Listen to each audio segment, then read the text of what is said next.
नमस्कार विद्यार्थी मित्रांनो, पुन्हा एकदा स्वागत आहे तुमचं यूट्यूब चॅनलमध्ये. आज आपण रेफ्रिजरेशन अँड एअर कंडिशनिंग या सब्जेक्टच्या ऑब्जेक्टिव्हचा थर्ड पार्ट बघणार आहोत. तर लगेच सुरू करूया. पहिला ऑब्जेक्टिव्ह बघा, the dry bulb temperature during heating and dehumidification. तर dry bulb temperature during heating and humidification बघा, प्रोसेस कशी येईल. हिटिंग म्हणजे काय, तर या प्रकारे लाईन असेल, ठीक आहे, या डायरेक्शनने हिटिंग अँड डिह्युमिडिफिकेशन. ठीक आहे, डिह्युमिडिफिकेशन म्हणजे ह्युमिडिटी कमी होत आहे, तर या डायरेक्शननं. ठीक आहे, तर यांचा ग्राफ निघेल या प्रकारे. ठीक आहे, या प्रकारे यांची आपली लाईन निघेल. तर यांनी विचारलं आहे ड्राय बल्ब टेम्परेचर. आता डीबीटी बघा काय होत आहे, हिटिंग आणि डिह्युमिडिफिकेशनमुळे इथला हा डीबीटी, ठीक आहे, आणि या पॉईंटवरचा डीबीटी, तर मोजला आपण, तर नेहमीच काय होत आहे, वाढत आहे. तर बघा, during heating and humidification dry bulb temperature increase होणार आहे. ठीक आहे, त्यानंतर the dehumidification process on the psychrometric chart is shown by. Dehumidification जे आहे ते म्हणजे या व्हर्टिकल लाईन तुम्हाला दिसत आहे ना, हा डिह्युमिडिफिकेशन किंवा ह्युमिडिफिकेशन. ठीक आहे, तर व्हर्टिकल लाईन्स दाखवणार. त्यानंतर as warm air cools its relative humidity. आता वॉर्म एअर असो किंवा कुठलाही असो, रिलेटिव्ह ह्युमिडिटीमध्ये काय फरक पडणार बघा. कूल होऊन राहिली आहे, कुलिंग प्रोसेस होऊन राहिली आहे, तर या डायरेक्शनला लाईन जाईल. ठीक आहे, कुलिंग होत आहे, तर बघा इथली रिलेटिव्ह ह्युमिडिटी आणि या पॉईंटवरची रिलेटिव्ह ह्युमिडिटी काय होऊन राहिली आहे, वाढत आहे. ठीक आहे, आपण या अशा रिलेटिव्ह ह्युमिडिटीच्या लाईट्स ओढल्या, इथे नक्की कमी आहे आणि या पॉईंटवर बघा जास्त आहे. ठीक आहे, या पॉईंटवर बघा 40% जात आहे. तर नक्की काय होतं इथं, वॉर्म एअर जर कूल झाली तर रिलेटिव्ह ह्युमिडिटी नेहमीच वाढणार आहे. ठीक आहे. During dehumidification process of removing moisture dry bulb temperature. आता फरक पडणार नाही. बघा काय करतोय आपण, डिह्युमिडिफिकेशन करतोय. इथे बघा ग्राफवर आपण काय करतोय, फक्त आणि फक्त डिह्युमिडिफिकेशन करतोय, म्हणजे आपली स्ट्रेट लाईन आहे ऍक्च्युली हे, आणि या पॉईंटवरून स्ट्रेट लाईन जर आली तर डीबीटीवर काय इफेक्ट पडणार नाही ना, डीबीटी तर सेमच राहील ना. ड्राय बल्ब टेम्परेचर चेंज होणार नाही आहे, आपण फक्त डिह्युमिडिफिकेशन करतोय. ठीक आहे, तर डीबीटीवर काही फरक पडणार नाही. तुम्ही ह्युमिडिफिकेशन करा किंवा डिह्युमिडिफिकेशन करा. ठीक आहे. The wet bulb temperature at 100% relative humidity is, बघा 100% रिलेटिव्ह ह्युमिडिटी म्हणजे इथे असेल, इथे वेट बल्ब टेम्परेचर आणि जर स्ट्रेट लाईन ओढली आपण इथे, तर दोघांचे टेम्परेचर काय असेल, सेम असेल. बरोबर आहे, कारण 100%चा पॉईंट हा आहे. ठीक आहे, या पॉईंटवर डब्ल्यूबीटी आणि डीबीटी दोन्ही काय असणार आहे, सेम असणार आहे. In spray humidification process the dry bulb temperature.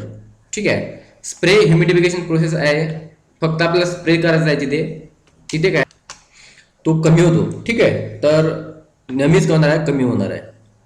Spray ह्युमिडिफिकेशन प्रोसेसमध्ये ड्राय बल्ब टेम्परेचर कमी होतो. ठीक आहे. आता बघा, the wet bulb temperature during evaporative cooling process. आता आपल्याला बघा प्रश्न जरा व्यवस्थित वाचायचे नेहमी. वेट बल्ब टेम्परेचर विचारले आहेत.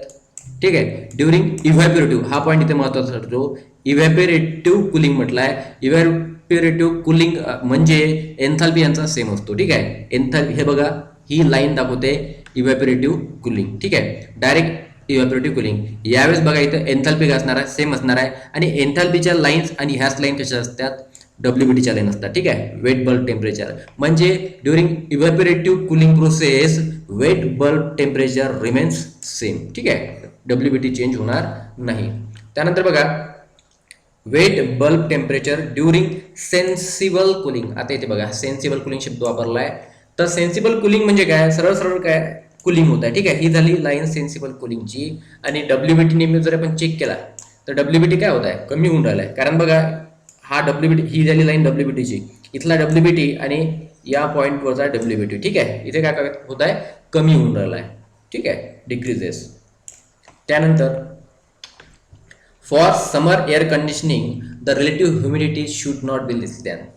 आता समर एअर कंडिशनिंगसाठी रिलेटिव्ह ह्युमिडिटी जी आहे ती 60% पेक्षा कमी नको. ठीक आहे, 60%च्या जवळपास पाहिजे आपल्याला. त्यानंतर for winter air conditioning the relative humidity should not be more than. More than म्हटलं आपल्याला तर 40% पेक्षा जास्त नको. ठीक आहे, विंटरमध्ये 40% पेक्षा जास्त नको रिलेटिव्ह ह्युमिडिटी. आता बघा, the condition air supplied to the room have the capacity to take up. आता जी कंडिशन एअर आहे ना, ती मध्ये बघा, तिने सेन्सिबल हीट आणि लॅटेंट हीट दोन्ही नोट्स घेतले पाहिजे. बरोबर आहे, सेन्सिबल हीट आणि लॅटेंट हीट दोन्ही नोट्स तिने घेतले पाहिजे. त्यानंतर the difference between dry bulb temperature and weight bulb temperature.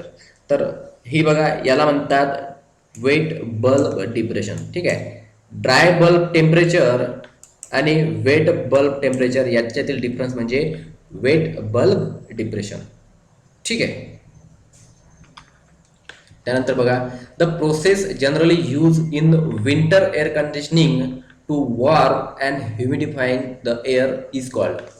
आता विंटर, ठीक आहे, विंटर एअर कंडिशनिंग मध्ये कुठली प्रोसेस वापरतो आपण, तर बघा, हिटिंग आणि ह्युमिडिफिकेशन. ठीक आहे, हिटिंग आणि ह्युमिडिफिकेशन. आता हे जरा समजून घ्या, हे ह्युमिडिफिकेशन का करावं लागतं, कारण विंटर आहे तर आपण हिटिंग करणार. बरोबर आहे, आपल्याला हिटिंगची गरज पडते.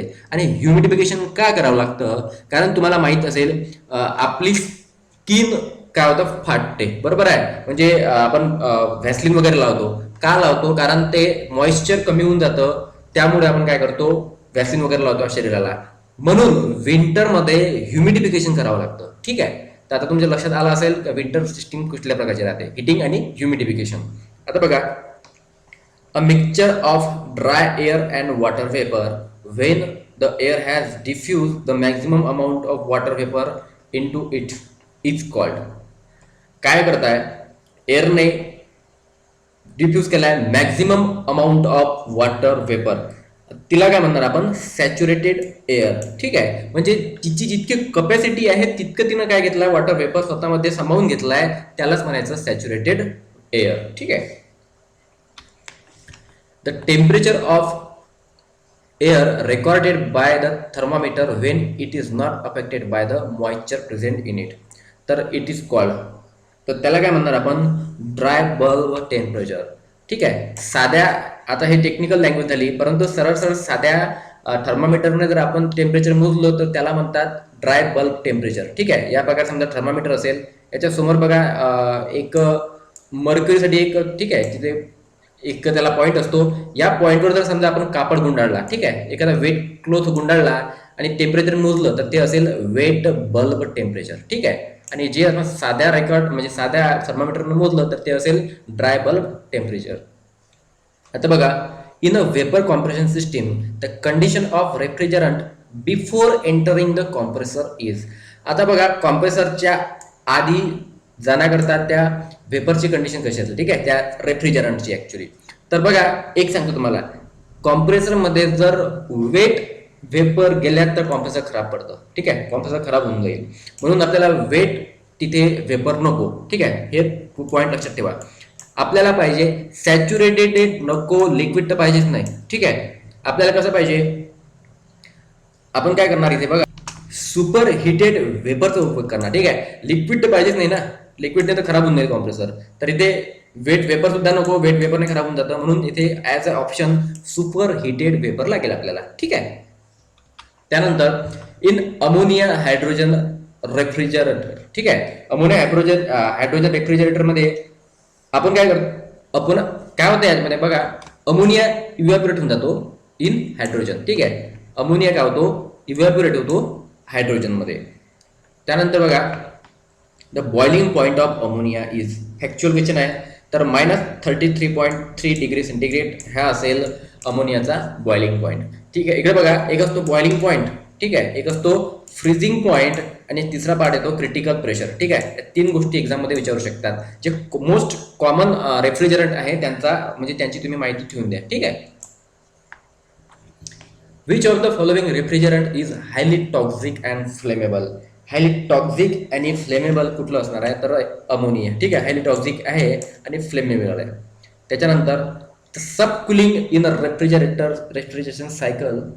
आता सबकुलिंगचा काय इफेक्ट पडतो म्हणजे रेफ्रिजरेशन सायकलवर, म्हणजे सीओपी वर. सरळ सरळ सबकुलिंग केल्यामुळे काय होतं माहिती आहे का, सीओपी वाढतो. ठीक आहे, सबकुलिंगने सीओपी वाढतो.